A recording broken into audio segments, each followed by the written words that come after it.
Time is always running, and it's always running at the same speed. No matter if we're sitting on the couch, if we're sleeping, if we're trying to be as productive as we can, if you try to win a race, time is constant. It's not gonna go faster or slower. I also think that sometimes we feel like we could save time like we can save money.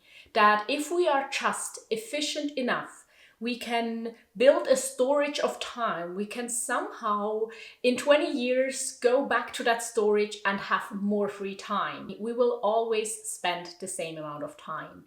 We cannot, save it up. We cannot spend more of it at once. The only thing we can do is being mindful on how we use it. But why am I saying that we should start wasting time? By wasting time, I think it does maybe feel that way, and it's definitely perceived that way from society, but that time will never be wasted. Wasting time is not wasted time. I think of wasting time in a way of spending it spontaneously, listening to your feelings, doing things that are not productive, doing things that just make you happy right now, even though they do not serve a bigger purpose. Wasting time, in my opinion, is something that we all need, that we can all benefit from, because it is time that is unplanned, unstructured, and there doesn't need to be a specific outcome. I think it often comes down to work-life balance. And as the word suggests, there should be somewhat of a balance, like they are equal parts, our life and our work. But the weird thing is that often in our society, these things are absolutely not equal.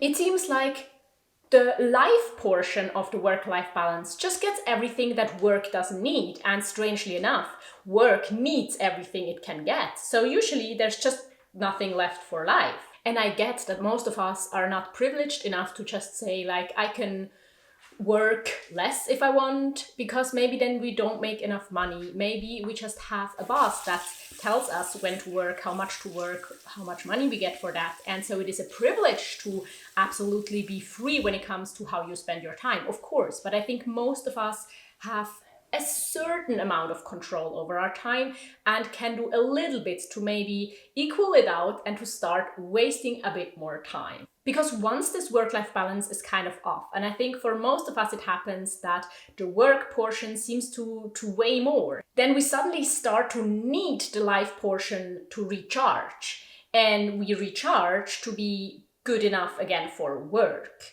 And so all we do in our work-life balance life section is trying to get as efficiently rested as possible, try to recharge our batteries, try to relax as hard as possible and as productive as possible to then be fully powered and ready for work again. Because then is it really free time, or are we just working as well, but it's just a part of work that we don't get the time for during the work hours? Because if we are not resting as efficiently as we can, we start feeling guilty because we're not making the best use out of the free time we have. But that guilt only makes it harder to be properly rested again, which then makes it harder to work, which then makes it harder to get more free time, which then again makes it harder to actually recharge and feel relaxed.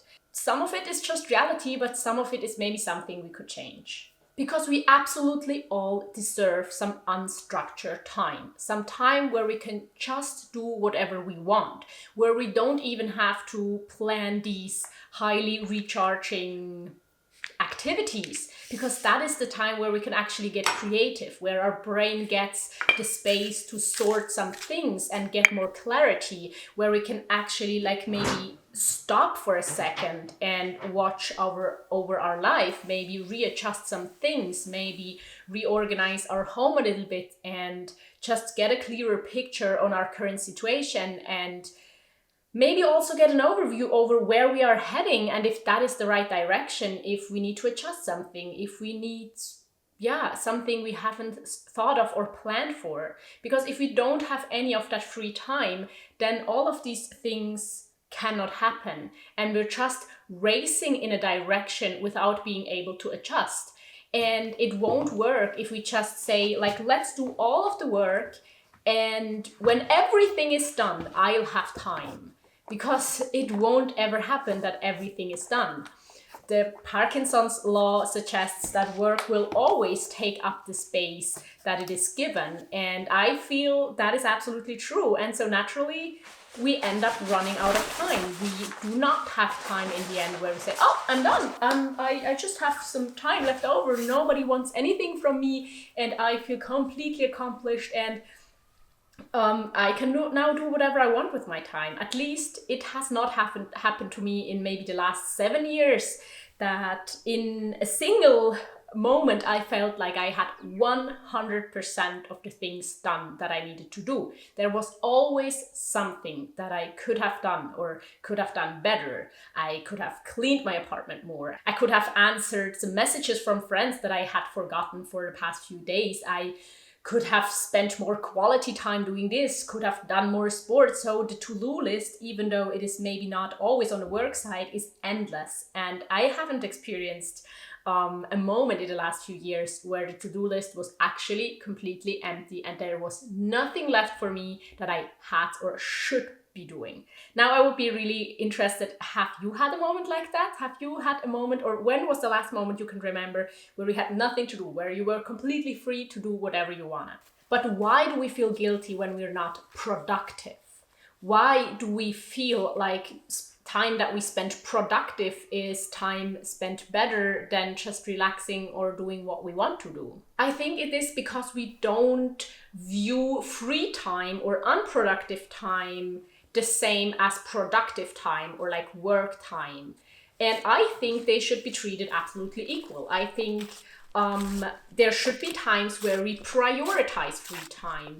There should be times, of course, as well, where we prioritize work. But what I feel is like that work is so much more prioritized that even through free time periods, we feel like we should actually be working. That's at least something that I have had experienced a lot during my studies. I always felt like I was not allowed to relax because there was so much work that I could be doing, so that I never was properly relaxed. And I think there we really need a shift. We need to prioritize our free time as much as work, or at least more, because otherwise we can never really enjoy it. We can never say like, no, work has to step back here because we need that time for free time, because then work will just take up all the space it can. But I also think time itself, like no matter if we spend it working or doing whatever we want, or trying to relax as hard as we can to be ready to work again, I think that must kind of be spent enjoyable as well. Like, of course, not every second is going to be enjoyable, but I'd rather do my task one step after the other in like a speed that works than being super stressed, because I think we know all from experience that usually when we try to get something done as fast as we can, sometimes we make more mistakes, sometimes it's just more stressful, and in the end we're not really more productive, or we don't really get more done. So I also think we should kind of waste some time sometimes in the process, just to make it possible to do something in our own way, to do something enjoyably and not stressed and trying to just get as much done in as little time as possible.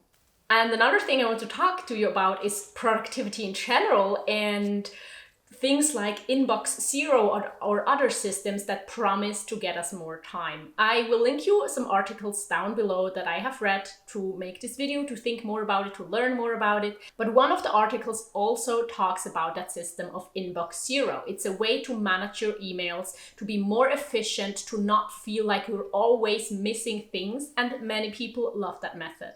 But the problem is that the faster you reply to emails, the faster the other person replies back. And oftentimes, by trying to be super efficient, we create more work. Now, of course, that makes sense, and that is not always a bad thing. But on the other hand, it often really leads to a bad thing, because by being as productive as we can, we spend so much time organizing and structuring our tasks, because we still feel that if we are just productive enough, then we have a chance to reach that point without stress, being in complete control over our work and our life, by starting to be more and more and more productive, we fill up every little space we have with the most efficient work task. And that leads to a loss of flexibility. Because if we don't plan in like an hour or two every work day to do things that come up, we then have problems if things don't go according to plan, if we spontaneously need to do something else. And what we lose is the bigger picture, the ability to change, to reevaluate, to adjust. So I think we even get into a quantity over quality mode sometimes. And doing more will not help if it's not done better or if it's not done in the right way, because we can work as much as we want 24 hours a day, but if it's not the right work and if we are just stressed and trying to do as much as we can, it won't bring us any further. When we talk about personal productivity, I think we usually try to get more out of life. But I have the impression that more often we just try to get more out of work. So we don't actually use personal productivity to enhance our life, to have more free time, but to just put even more work in the few hours that we spend working or in the many hours that we spend working. And so I think we should really rethink that. So I think if we use personal productivity tips, we should make sure that we actually use it to get more out of life and not just make the work hours even more dense, even more stressful, and put even more pressure on that part of our day. So in the end, it kind of seems like personal productivity is sometimes just another kind of being busy. And the problem is, that's also something that's talked in the article that I'm linking you down below, is that sometimes personal productivity is sold as a new solution to being busy, because none of us want to be just busy, because it seems like that won't create any value, that won't bring us where we want to be. But then being very productive and focusing on all of these productivity tricks and hacks and things kind of leads us in the same direction. We still try to put as much work into as little time as possible and get as much done as we can. And in the end, in both scenarios, we are usually stressed, have more to do than we can do, and are not happy. Because the problem is not our organization. The problem is not that we just need to get it down to the perfect productivity system to be able to do it all. We as humans just only have a few decades to live, and there is so much that we could do. We can never do everything. We cannot even do everything that sounds interesting. And we can also not do everything that people think we should do. We cannot do everything that is asked from us to do. I'm sure most of us, maybe especially women, are pressured to have kids, but to also have a career, to do the household, but to also be a businesswoman, while being a good mother and being a good sister and doing everything that other people ask from us, because we are supposed to be nice and kind and helpful, and we cannot do all of that. We need to prioritize, and that, I think, is where it comes down to in the end here again. But I don't think priorities like personal productivity promotes them will be enough. I think we need to prioritize the most important things to do, but we also need to prioritize free time, wasting time, doing nothing, time we don't even know yet what we're gonna do with. Just some wiggle room, some air, some time to relax, to see what life brings. Because I'm sure life is not about running from one work task to the next, being as productive as we can. Life in the end should also be about learning and experiencing and being and enjoying and being happy and doing meaningless things as well as maybe doing meaningful things, but they are not always super productive. So I don't think we need to do everything. We just need to do a few things, but do these things with attention and being present. Slow living, for example, is a good way of practicing this way of living. But of course, not all of us experience the same things, not all of us have the same preferences, and of course, there are people that like to be productive more than others. But I think it is always helpful to just have some time to reflect, do nothing, and also time that can be taken up by other things. But if we don't even plan for that time, then we have to end up stressed, right? For the next video to watch, I want to recommend you the video where I tell you why I live a minimalist lifestyle. And that has actually a lot more to do with the topic of this video than you might think, because it is about, being very intentional and actually experiencing life in a beautiful way. So check out this video and I hope to see you over there. Bye!